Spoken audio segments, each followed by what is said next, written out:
ओम शांति। अज जी मुल्य तारीख़ है 14/8/2025। अज मिठा मिठा बाप दादा चवंदा मीठे मीठे ॿार बाप सां ऑनेस्ट रहो, पंहिंजो सचो सचो चार्ट रखो, कंहिंखे बि दुख न ॾियो, हिकु बाप जी श्रेष्ठ मथे हलंदा रहो। ॿियो प्रश्न आहे, पूरा 84 जन्म वठण वारनि जो पुरुषार्थ छा हूंदो? उत्तर आहे, उन्हनि जो विशेष पुरुषार्थ नर सां नारायण ठहिण जो हूंदो। पंहिंजी कर्मेंद्रियनि ते उन्हनि खे पूरो कंट्रोल हूंदो। उन्हनि जी अखियूं क्रिमिनल न हूंदियूं। अगरि हाणे ताईं बि कंहिंखे दुख ॾिसण सां विकारी ख़्यालात ईंदा आहिनि, क्रिमिनल आहे वेंदी आहे, त सम्झो पूरा 84 जन्म वठण वारी आत्मा न आहे। गीता हिन पाप जी दुनिया सां। ओम शांति। मिठे मिठे रूहानी ॿार ॼाणंदा आहिनि कि पाप जी दुनिया, पुण्य जी दुनिया खे बि मनुष्य, रूहानी ॿार ॼाणंदा आहिनि कि पाप जी दुनिया आहे, पुण्य जी दुनिया खे बि मनुष्य ॼाणंदा आहिनि। मुक्ति, जीवन मुक्ति पुण्य जी दुनिया खे चइबो आहे। उते पाप हूंदो न आहे। पाप हूंदो आहे दुखधाम रावण राज्य में। दुख ॾियण वारो रावण खे बि ॾिसो, रावण कोई चीज़ न आहे। पोइ बि एफिजी जलाए करे जलाईंदा आहिनि। ॿार ॼाणंदा आहिनि असां हिन समय रावण राज्य में आहियूं, परंतु असां किनारो कयल आहे। हाणे असां पुरुषोत्तम संगम युग ते आहियूं।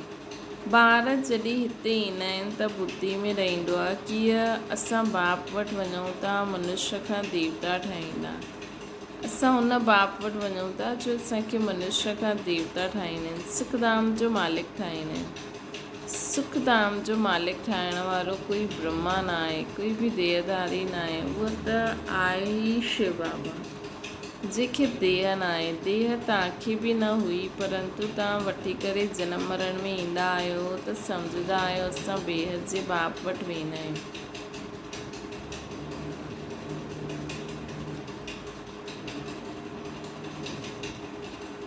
त हाणे तव्हां सम्झंदा आहियो असां बेहद जे बाप वटि वेंदा आहियूं। उहे असांखे श्रेष्ठ मत ॾींदा आहिनि। तव्हां हीअं पुरुषार्थ करण सां तव्हां स्वर्ग जा मालिक ठही वेंदा। ईअं वीचार कंदा वञो। स्वर्ग खे त सभु यादि कंदा आहिनि, सम्झंदा आहिनि नई दुनिया ज़रूरु स्वर्ग हुई, नई दुनिया ज़रूरु आहे। उहो बि ज़रूरु कोई स्थापना करण वारो आहे न। नर्क बि कोई स्थापना कंदा आहिनि। तव्हांजो सुखधाम जो पाठ कॾहिं पूरो थींदो उहो बि तव्हां ॼाणंदा आहियो। पोइ रावण राज्य में कोई दुखी थियण लॻंदा आहिनि। हिन समय दुखधाम आहे, भल केतिरा बि करोड़पति पदमपति हुजनि, परंतु पतित दुनिया त ज़रूरु चईंदा न, है न। पतित दुनिया त आहे न, केतिरा बि करोड़ मनुष्य हुजनि। ये कंगाल दुनिया, दुखी दुनिया, भल केतिरा बि वॾा वॾा मकान, सुख जा साधन आहिनि, त बि ये पतित दुनिया, त बि चईंदासीं पतित दुनिया। चाहे पैसे वारा आहिनि, चाहे वॾा वॾा जो कुझु बि सुख जा साधन आहिनि, लेकिन आहे त पतित दुखी दुनिया। विषय वैतरणी नदी में गोता खाईंदा रहंदा आहिनि। इहे बि न सम्झंदा आहिनि कि विकार में वञणु पाप आहे। चईंदा आहिनि इन्हनि जे बिगैर सृष्टि वृत्ति कीअं पाईंदी। सॾ बि कंदा आहिनि, हे भॻवान, हे पतित पावन, अची करे हिन पतित दुनिया खे पावन ठाहियो। आत्मा चईंदी आहे शरीर द्वारा। आत्मा ई पतित ठही आहे, तॾहिं त पुकारदी आहे न आत्मा। स्वर्ग में हिकु बि पतित न हूंदो आहे। तव्हां ॿार ॼाणंदा आहियो संगम ते जो सुठा सुठा पुरुषार्थी आहिनि, उहे ई सम्झंदा आहिनि असां 84 जन्म वरिता, पोइ हिन लक्ष्मी नारायण सां गॾु असां सतयुग में राज्य कंदासीं। हिकु त 84 जन्म न वठंदो न, राजा सां गॾु त प्रजा बि खपे। तव्हां ब्राह्मण में बि नंबरवार आहिनि न। कोई कोई राजा रानी ठहींदा आहिनि, कोई प्रजा ठहींदी आहे। बाबा चईंदा आहिनि ॿार हाणे ई तव्हांखे दैवी गुण धारण करणा आहिनि। इहे अखियूं क्रिमिनल आहिनि न। कोई खे ॾिसण सां विकारी दृष्टि वेंदी आहे त हुनजो 84 जन्म न चईंदासीं। उहो नर सां नारायण न ठही सघंदो। अगरि इन अखियुनि ते जीत पाए वठंदा तॾहिं कर्मातीत अवस्था थींदी। सॼो मदार अखियुनि ते आहे। अखियूं ई धोखो ॾींदियूं आहिनि। आत्मा इन खिड़की सां ॾिसंदी आहे। इन में त डबल आत्मा आहिनि। बाबा इन खिड़कियुनि सां ॾिसनि था। असांजी बि दृष्टि आत्मा ते वेंदी आहे। बाप आत्मा खे ई सम्झाईंदा आहिनि। चईंदा आहिनि मां बि शरीर वरितो तॾहिं चई सघंदा आहिनि तव्हां ॼाणंदा आहियो बाबा असांखे सुख जी दुनिया में वठी हलंदा आहिनि, है न। बाबा असांखे सुख जी दुनिया में वठी हलंदा आहिनि। ये रावण राज्य है। तव्हां ॼाणंदा आहियो बाबा असांखे सुख जी दुनिया में वठी हलंदा आहिनि। इहे रावण जो राज्य आहे। तव्हां हिन पतित दुनिया सां किनारो करे वरितो आहे न। कोई ॾाढो अॻियां वधी विया आहिनि, कोई पिछाड़ी हटी विया आहिनि। हर हिकु चईंदा बि आहिनि पार लॻायो। हाणे पार त वेंदा सतयुग में, परंतु हुते ऊच पद पाइणो आहे त हिते पवित्र रहो। महिनत करणी आहे न। मुख्य ॻाल्हि आहे बाप खे यादि करो त विक्रम विनाश थी वञनि। इहे पहिरीं सब्जेक्ट आहे।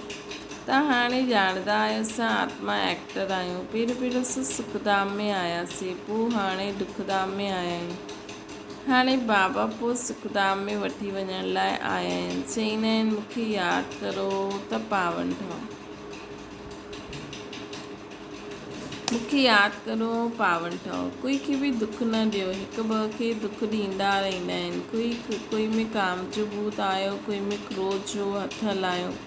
बाबा चईंदा आहिनि इहे त दुख ॾियण वारे पाप आत्मायूं आहिनि। पुण्य आत्मा कीअं ठहींदी। हाणे ताईं पाप कंदा रहंदा आहिनि। इहे त नाम बदनाम कंदा आहिनि न, पाप कंदे कंदे। सभु छा चईंदा असांखे। मतिलबु अगरि ॾिसो बाबा जो थियण खां पोइ बि अगरि कोई अहिड़ो कमु कयो त सभु चईंदा न। ॾिसो इहे चईंदा आहिनि की असांखे भॻवानु पढ़ाईंदा आहिनि। असां मनुष्य खां देवता विश्व जा मालिक ठाहींदा आहिनि।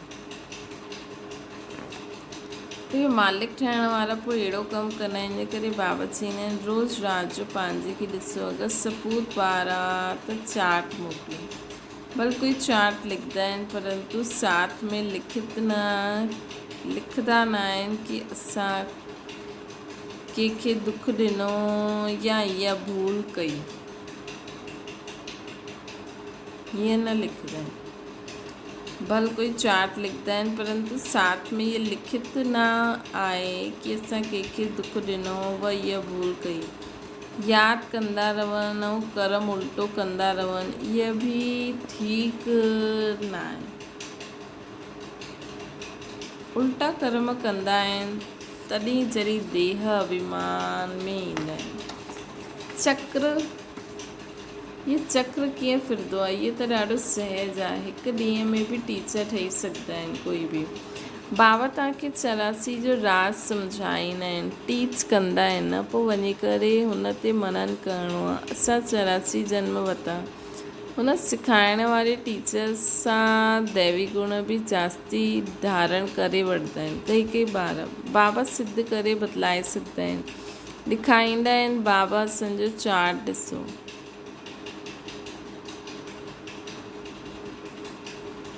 असां जरा बि कंहिंखे दुख न ॾिनो। बाबा चईंदो इहो ॿार त ॾाढो ई मिठो आहे, सुठी खुशबू कढे थो। टीचर ठहिण त सेकेंड जो कमु आहे। टीचर सां बि कॾहिं कॾहिं स्टूडेंट यादि जी यात्रा में तिखा थी वेंदा आहिनि।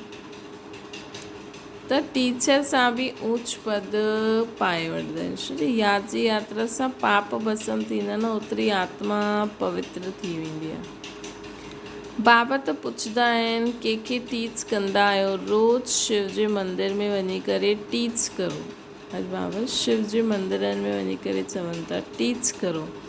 शिव बाबा कीअं अची करे स्वर्ग जी स्थापना कंदा आहिनि, स्वर्ग जो मालिक ठाहींदा आहिनि। सम्झाइणु ॾाढो ई सहज आहे। बाबा खे चाट मोकिले छॾियो।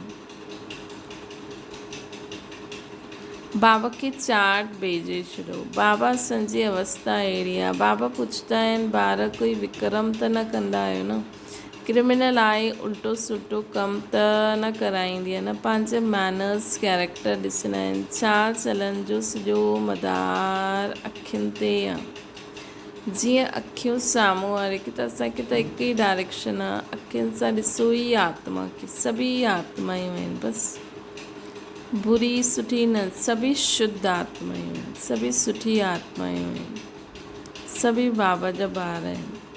त कोई गंदगी नज़र ई न ईंदी, है न। त बाबा चवनि था शिव बाबा कीअं अची करे स्वर्ग जी स्थापना कंदा आहिनि, स्वर्ग जो मालिक ठाहींदा आहिनि। सम्झाइणो त ॾाढो सहज आहे। बाबा खे चाट भेजे छॾियो, है न। त बाबा की चाट भेजो। अखियूं अनेक प्रकार सां धोखो ॾींदियूं आहिनि। जरा बि बिगर पूछे चीज़ उठाए करे खाधी त उहो बि पाप आहे, छो जो बिगर छुट्टी सां उठाई न। हिते क़ाइदो ॾाढा आहिनि। शिव बाबा जो यज्ञ आहे, चार्ज वारनि सां बिगर पुछे चीज़ खाई न सघंदा आहियो। हिकु खाईंदो त ॿिया बि करणु लॻी वेंदा। वास्तव में हिते कोई चीज़ ताले जे अंदरि रखण जी दरकार न आहे। लॉ चवंदो आहे हिन घर जे अंदरि किचन जे साम्हूं, हिन घर जे अंदरि किचन जे साम्हूं कोई बि अपवित्र अचिणो न खपे। हीअं लॉ ईअं चवंदो आहे। मतिलबु पहिरियों केॾा स्ट्रिक्ट रूल हुया। ॿाहिरि में त अपवित्र पवित्र जो सुवाल ई न आहे, परंतु पतित त पंहिंजे खे चईंदा आहिनि। ॿाहिरि त कोई हीअ अपवित्र पवित्र जी ॻाल्हि थोरी हूंदी आहे। सभु चईंदा असां सनानु कयो आहे, साफ़ु कयो आहे, सभु सुठो ई त आहे। उन्हनि खे छा पतो अपवित्रता छा थींदी आहे न। उन्हनि जे लाइ त सभु सुठो आहे। हथ धोता, सनानु कयो, सुठा कपिड़ा, लेकिन चइण में ईंदो आहे की पतित आहिनि। लेकिन कीअं पतित आहिनि उहो सभु पतो न आहे। सभु पतित आहिनि। कोई वल्लभाचारी अथवा शंकराचार्य खे हथु लॻाए न सघंदा, छो जो उहो सम्झंदा आहिनि उहो पावन, असां पतित आहियूं। पर हिते बाबा पतितपनो मतिलबु विकार जे लाइ चवनि था। भल हिते सभिनि जा शरीर पतित आहिनि, त बि पुरुषार्थ अनुसार विकार जो संन्यास कंदा आहिनि। त निर्विकारी जे अॻियां विकारी मनुष्य मथो टेकंदा आहिनि। चईंदा आहिनि इहे वॾो स्वच्छ धर्मात्मा मनुष्य आहिनि। सत्युग में कोई मलेश हूंदो न आहे। ही पवित्र दुनिया,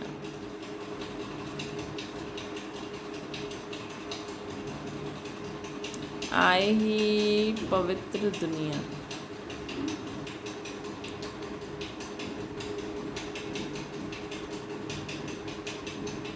हिकु ई कैरेक्टर आहे न। तव्हां हिन सॼे राज खे ॼाणंदा आहियो। शुरू खां वठी करे सृष्टि जे आदि मध्य अंत जो राज बुद्धि में रहणो खपे। असां सभु कुझु ॼाणंदा आहियूं, बाक़ी कुझु बि ॼाणण जो रहंदो ई न आहे। ब्रचता बाप खे ॼाणो, सूक्ष्म वतन खे ॼाणियो, भविष्य मर्तबे खे ॼाणियो, जंहिंजे लाइ ई तव्हां पुरुषार्थ कंदा आहियो। पोइ अगरि चलन अहिड़ी हूंदी आहे त ऊच पद पाए न सघंदासीं। कंहिंखे दुख ॾींदा आहियूं, विकार में वेंदा आहियूं या बुरी दृष्टि रखंदा आहियूं त बि इहो पाप आहे। दृष्टि बदिली वञे ॾाढी महिनत आहे। दृष्टि बदिली वञे, दृष्टि ॾाढी सुठी खपे। अखियूं ॾिसंदियूं आहिनि, इहे क्रोध कंदो आहे त ख़ुदि बि लड़ी पईंदा आहिनि। शिव बाबा में जरा बि लव न आहे, यादि ई न कंदा आहिनि न। बलियारी शिव बाबा जी आहे, बलियारी गुरु तव्हांजी, बलियारी हुन सतगुरु जी जंहिं गोविंद श्री कृष्ण जो साक्षात्कार करायो। गोविंद द्वारा, गुरु द्वारा तव्हां गोविंद ठहींदा आहियो। साक्षात्कार सां सिर्फ़ु मुख मिठो न थींदो आहे। मीरा जो मुख मिठो थियो। मतिलबु साक्षात्कार सां सिर्फ़ु असां स्वर्ग में थोरी हली वेंदासीं। उहो भक्ति मार्ग आहे, उन्हनि खे स्वर्ग जो सुख न चईंदासीं। गोविंद खे सिर्फ़ु ॾिसणो न आहे, गोविंद जहिड़ो ठहिणो आहे, मतिलबु कृष्ण जहिड़ो। तव्हां हिते आया ई आहियो अहिड़ो ठहिणु, इहो नशो रहणो खपे। असां उन्हनि वटि वेंदा आहियूं जो असांखे अहिड़ो ठाहींदा आहिनि। त बाबा सभिनि खे राय ॾींदा आहिनि कि ॿार चाट रखो, उन में इहा बि ॾिसो अखियुनि में धोखो, अखियूं किथे धोखो त न ॾिनई, पाप त न कयो न। अखियूं कोई न कोई ॻाल्हि में धोखो ज़रूरु ॾींदियूं आहिनि। अखियूं बिल्कुलु शीतल थी वञणी खपनि। पंहिंजे खे ज़रूरी न शरीर खे ॾिसो, कंहिंजे कपिड़नि खे ॾिसो, कंहिं चीज़ खे ॾिसो, त हीअ बि ॾिसो, पंहिंजे खे अशरीरी सम्झो। इहा कर्मातीत अवस्था पिछाड़ी में थींदी, सो बि जॾहिं बाबा खे पंहिंजो चार्ट भेजे ॾींदा। बल धर्मराज जे रजिस्टर में सभु जमा थींदो आहे ऑटोमेटिकली। परंतु जबकि बाप साकार में अचे त चईंदा आहिनि साकार खे मालूम पइणो खपे। छो जी बाबा साकार में इन करे शिव बाबा चईंदा आहिनि साकार खे ॿुधायो। क्रिमिनल आहे अथवा देह अभिमान वारो हूंदो त वायुमंडल खे अशुद्ध करे ॾींदो। हिते वेठे बि बुद्धि योग ॿाहिरि हली वेंदो।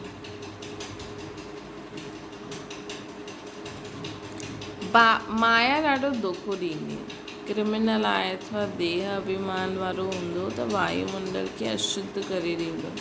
हिते वेठे बि हुनजो बुद्धि योग ॿाहिरि ई वेंदो। माया ॾाढो धोखो ॾींदी आहे। मन ॾाढो तूफ़ानी आहे न, केतिरी महिनत करणी पवंदी आहे इहे ठहिण जे लाइ। बाबा वटि ईंदा आहिनि, बाबा ज्ञान जो श्रृंगार कराईंदा आहिनि। कंहिंखे? आत्मा खे। बाबा वटि ईंदा आहिनि, बाबा ज्ञान जो श्रृंगार कराईंदा आहिनि। कंहिंखे? आत्मा खे श्रृंगार कराईंदा आहिनि।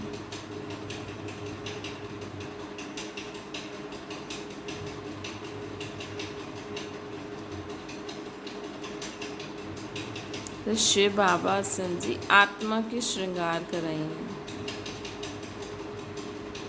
सम्झंदा आहिनि असां आत्मा ज्ञान सां पवित्र थींदासीं। सम्झंदा आहिनि असां आत्मा ज्ञान सां पवित्र थींदासीं, पोइ शरीर बि असांखे पवित्र मिलंदो। पोइ शरीर बि असांखे पवित्र मिलंदो।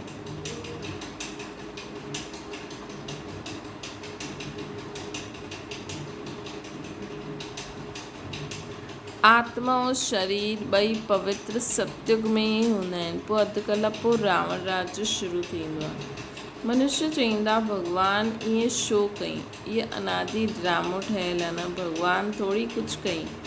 सतयुग में हूंदो ई आहे देवी देवता धर्म। कोई चईंदा आहिनि कि ईअं अहिड़े भॻवान खे असां यादि छो करूं। लेकिन तव्हांजो ॿियो धर्म सां कोई मतिलबु न आहे। जो कांटा ठहियल आहिनि उहे ई अची करे फूल ठहींदा।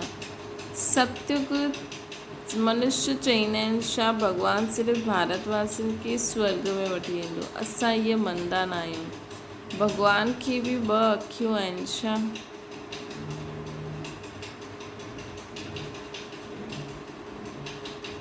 त बाबा चवनि था परंतु इहो ड्रामो ई अहिड़ो ठहियलु आहे। सभु स्वर्ग में अची वञनि त पोइ अलॻि अलॻि धर्मनि में पाठ कीअं हले। स्वर्ग में एतिरा करोड़ हूंदा ई न। पहिरियों मुख्य ॻाल्हि भॻवानु केरु आहे उन्हनि खे त सम्झो। ईअं न सम्झो त अनेक प्रश्न कंदा रहंदव। पंहिंजे खे आत्मा सम्झंदव त चईंदव हीअ त ॻाल्हि बिल्कुलु ठीकु आहे। असांखे पतित खां पावन ज़रूरु ठहिणो ई आहे, यादि करिणो आहे, हुन हिक खे यादि करिणो आहे। सभु धर्मनि में भॻवान खे यादि कंदा आहिनि। तव्हां ॿार हाणे तव्हांखे इहे ज्ञान मिलियो आहे त सम्झायो सृष्टि चक्कर कीअं फिरंदो आहे। तव्हां केतिरी प्रदर्शनी में बि सम्झाईंदा आहियो, निकिरंदा बिल्कुलु ई थोरा आहिनि, परंतु ईअं थोरी चइणो कि इन खां त करो ई न। ड्रामा में हुयो, तव्हां कयो, चयो, निकिरंदी। काथे काथे प्रदर्शनी मां निकिरंदा बि आहिनि, काथे न बि निकिरंदा आहिनि, पर असांखे त पंहिंजो उलना पूरो करिणो आहे न, असांखे त पंहिंजी सर्विस करणी आहे। अॻियां हली छा पतो अची बि वञनि, उच पद पाइण जो पुरुषार्थ कंदा। कोई खे कम पद पाइणो हूंदो त पोइ ओतिरो ई पुरुषार्थ कंदो न, एतिरो न करे पाईंदो। बाबा ॿारनि खे पोइ बि सम्झाईंदा आहिनि कि ॿार हाणे कोई बि विक्रम न करो। हीअ बि नोट करो कि असां कंहिंखे दुख त न ॾिनो, कोई सां लड़ाई झगड़ो त न कयो, उल्टो सुठो त न चयो न, कोई अकर्तव्य कार्य त न कयो न। बाबा चईंदा आहिनि विक्रम त कया, 100 जो कया वो लिखो। इहे त ॼाणंदा आहियो, द्वापर खां वठी करे असां विक्रम कंदा ई आया आहियूं।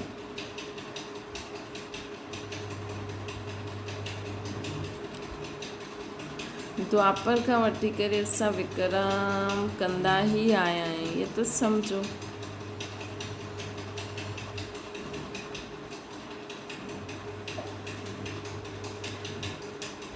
हाणे ॾाढा विक्रमी थी विया आहियूं। बाबा खे लिखी करे ॾियण सां बोझ हल्को थी वेंदो आहे। लिखंदा आहिनि कंहिंखे दुख त न ॾींदा आहिनि न। बाबा चईंदा आहिनि अच्छा चाट वठी करे अचो, खणी करे अचो त ॾिसंदासीं।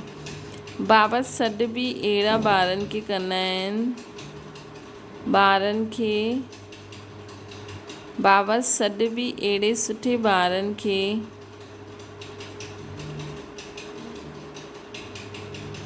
असां ॾिसूं त सही, भई चए थो त सपूत ॿारनि खे बाप ॾाढो प्यारु कंदा आहिनि। बाबा ॼाणंदा आहिनि हाणे कोई संपूर्ण ठहियो न आहे। बाबा हर हिक खे ॾिसंदा आहिनि, कीअं पुरुषार्थ कंदा आहिनि। ॿार शाट न लिखंदा आहिनि त ज़रूरु कुझु खामी आहे जो बाबा सां छिपाईंदा आहिनि। सचो ऑनेस्ट ॿार उन्हनि खे ई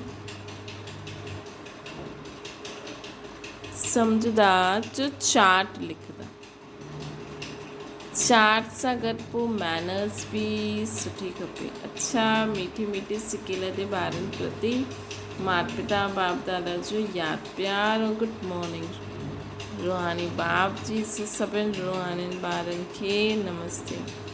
असांजी बि रूहानी माता पिता बाप दादा खे यादि प्यार गुड मॉर्निंग ऐं नमस्ते।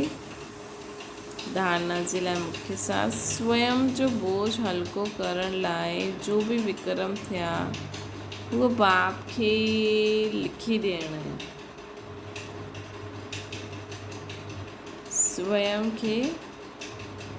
स्वयं जो बोझ हल्को करण लाइ जो बि जो भी कर्म कया आहिनि उहो बाप खे लिखी करे ॾियो ताकी दुख ऐं हाणे कंहिंखे बि दुख न ॾियो, सपूत ठही करे रहणो आहे। ॿियो आहे पंहिंजी दृष्टि ॾाढी सुठी ठाहिणी आहे। अखियूं धोखा न ॾियनि, हिन जी संभाल कंदा। पंहिंजी दृष्टि ॾाढी सुठी रखणी आहे। असांखे अखियूं धोखो न ॾियनि, इन जी ॾाढी संभाल करणी आहे। बसि सभिनि खे शुद्ध आत्मा ई ॾिसो, भले कोई क्रोधी हुजे जो बि हुजे, असां चईंदासीं न ॾाढी सुठी आत्मा आहे, मतिलबु असां हुननि जे लाइ शुभ भावना करूं था, सेवा बि थी वेंदी। पंहिंजी मैनर्स ॾाढी सुठी रखणी आहे। काम क्रोध जे वश थी करे कोई बि पाप कर्म न करणो। वरदाना लक्ष्य ऐं मंज़िल खे सदा स्मृति में रखी तीव्र पुरुषार्थ करण वारा सदा होली हैप्पी ठहो। ब्राह्मण जीवन जो लक्ष्य आहे बिना कोई हद जे आधार सां सदा आंतरिक खुशी में रहे, के हद जे आधार ते न, आंतरिक खुशी। जॾहिं लक्ष्य बदिली हद जी प्राप्तियुनि जी नंढी नंढी ॻाल्हियुनि में फसी वेंदो आहे तॾहिं मंज़िल ॾाढी दूर थी वेंदी आहे। इन करे कुछ भी थे हद जी प्राप्तियुनि जो त्याग भी करणो पए।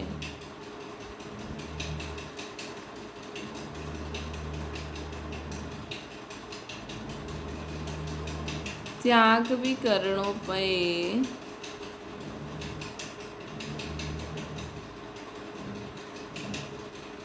बाबा चवनि था हद जी प्राप्तियुनि जो त्याग भी करणो पए त उन्हनि खे छॾे ॾियो, लेकिन पंहिंजी अविनाशी ख़ुशी कॾहिं न छॾो। होली ऐं हैप्पी भव जे वरदान खे स्मृति में रखी मां होली अर्थात पवित्र आत्मा आहियां, मां सदा हैप्पी रहण वारी आत्मा आहियां। इन खे स्मृति में रखी तीव्र पुरुषार्थ द्वारा हाणे अविनाशी प्राप्ति करो। स्लोगन आहे गुणमूर ठही करे गुणनि जो दान ॾींदा हलो। गुणमूर ठही करे हाणे गुणनि जो दान हर हिक खे ॾींदा हलो। गुणमूर ठहो ऐं सर्व खे हाणे गुणनि जो दान कंदा हलो।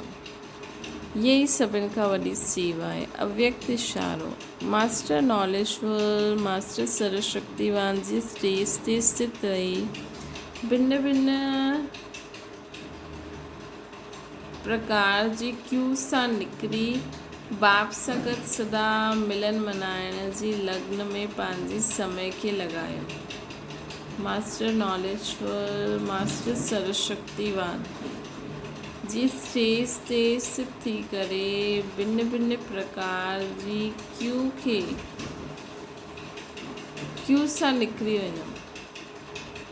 मां जॾहिं तव्हां भिन्न भिन्न प्रकार जी क्यू में फंसो त चओ मां मास्टर नॉलेजफुल आहियां, मूंखे पतो आहे ईअं छो थियो, मां मास्टर सर्वशक्तिवान आहियां, त उहो निकिरी ईंदव।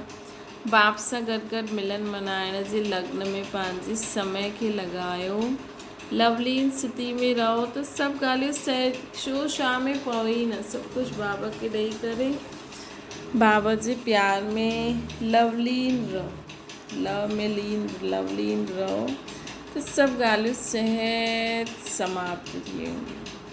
पोइ तव्हांजे साम्हूं तव्हांजी प्रजाऊं तव्हांजा भक्त क्यू लॻाईंदा। जॾहिं असांजी शो शाह जी क्यू समाप्त थी वेंदी, असां सदा बाप जे प्यार में लवलीन रहंदासीं त असांजे साम्हूं असांजे भक्त ऐं प्रजा जी क्यू लॻी वेंदी। जॾहिं असां सदा ख़ुदि खे सदा संतुष्ट प्राप्ति स्वरूप बाप सां गॾु रखंदासीं त हमेशह ख़ुशी रहंदी, कुझु खपे ई न त ऑटोमेटिकली शक्तियूं विश्व में फैलदी रहेंगी। अच्छा, ओम शांति। बाबा खे यादि करो।